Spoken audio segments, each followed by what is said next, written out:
Hindi subject में हम sentences के टाइप्स को भी पढ़ते हैं और सेंटेंसेस के दो टाइप्स हो सकते हैं।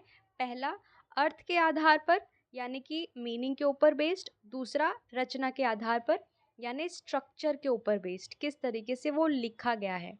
तो जो अर्थ के आधार पर है, उसी अर्थ के आधार पर 8 प्रकार आज हम इस वीडियो में कवर करेंगे। तो सबसे पहले आप देख लीजिए, यहाँ स्क्रीन के सामने फर्स्ट नंबर पे विधिवाचक वाक्य लिखा हुआ है। इसका सिंपल मीनिंग यही है कि अगर किसी हिंदी वाक्य के माध्यम से आपको किसी बात के होने का बोध हो रहा है, यानी कोई चीज़ अगर हुई, वो बात आपको पता चल रही है उस वाक्य के माध्यम से, तो वो जो सेंटेंस है वो है विधिवाचक वाक्य। ठीक है। जैसे कि राम खा चुका, आपने पढ़ाई कर लिया, तो ये हो गया हमारा विधिवाचक। दूसरा है निषेधवाचक। निषेधवाचक वाक्य ऐसे वाक्य होते हैं जिससे हमें किसी बात के न होने का बोध हो। बोध यानी पता चलना। तो कोई काम नहीं हुआ, ये बात अगर हमें किसी वाक्य के माध्यम से पता चल रहा है तो वो होता है निषेधवाचक वाक्य। ठीक है। जैसे मैं कल नहीं आई थी, मैंने पुस्तक नहीं पढ़ी। यहाँ पर हम नेगेटिव यानी नो का यूज़ कर रहे हैं, इसीलिए ये होता है निषेधवाचक वाक्य। तीसरा जो हमारा टाइप है दैट इज़ आज्ञावाचक वाक्य। आज्ञा का मतलब होता है परमिशन, और जिस भी वाक्य से आपको किसी परमिशन या रिक्वेस्ट की अनुभूति हो रही है, आप समझ पा रहे हैं, तो उसे हम कहते हैं आज्ञावाचक वाक्य। जैसे कि मैंने आपसे कहा तुम काम करो, टीचर ने आपसे कहा तुम लिखो, मैंने आपसे कहा अच्छे से पढ़ाई करो, मैंने आपको कुछ करने के लिए आज्ञा दिया। तो ये होता है आज्ञावाचक वाक्य। ठीक है। चौथा है हमारा प्रश्नवाचक वाक्य।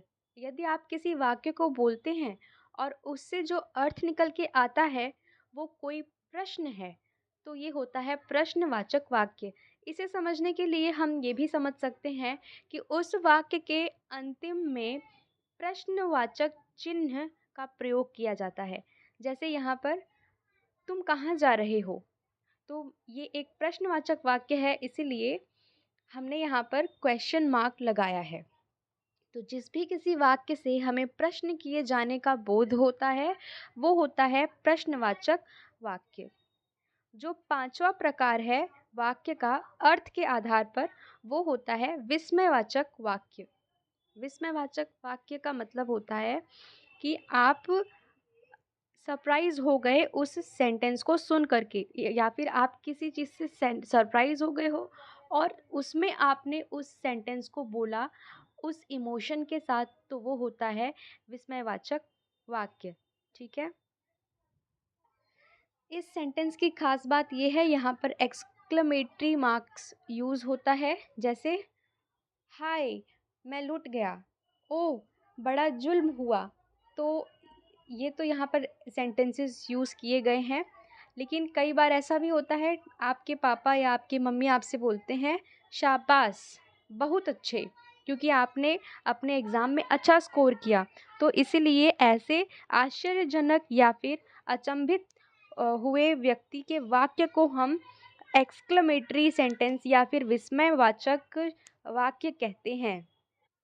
अर्थ के आधार पर जो अगला वाक्य है वो है संदेहवाचक वाक्य, यानी कि इस वाक्य को सुन करके आपके मन में संदेह उत्पन्न होगा। यहाँ पर आपको विधिवाचक वाक्य की तरह कंप्लीटली नहीं बताया जा रहा है कि वो काम हुआ या नहीं। यहाँ पर एक संभावना को दर्शा करके ये वाक्य आपको छोड़ देगा। फॉर एग्ज़ाम्पल, उसने देखा होगा, यहाँ पर ये काम हुआ नहीं है, यहाँ पर संभावना है कि उसने देखा होगा। तो यहाँ पर आप क्या हो गए, संदेहात्मक ढंग से समझ रहे हैं कि नहीं भी देखा होगा, क्या पता।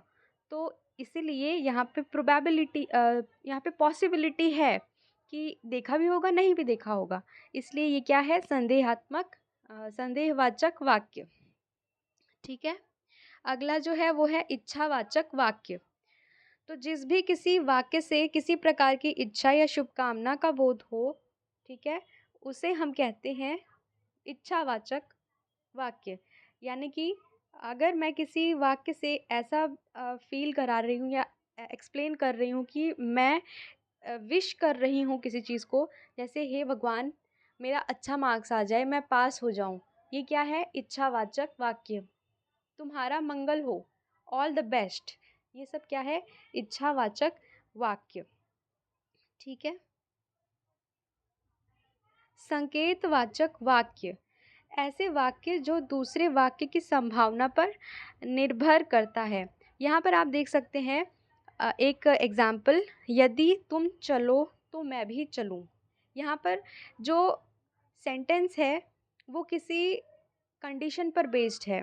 जैसे हम इंग्लिश में इफ़ और देन का यूज़ करते हैं। अगर ये हुआ, इफ़ दिस हैपन्स, तब ये होगा, देन इट विल हैपन।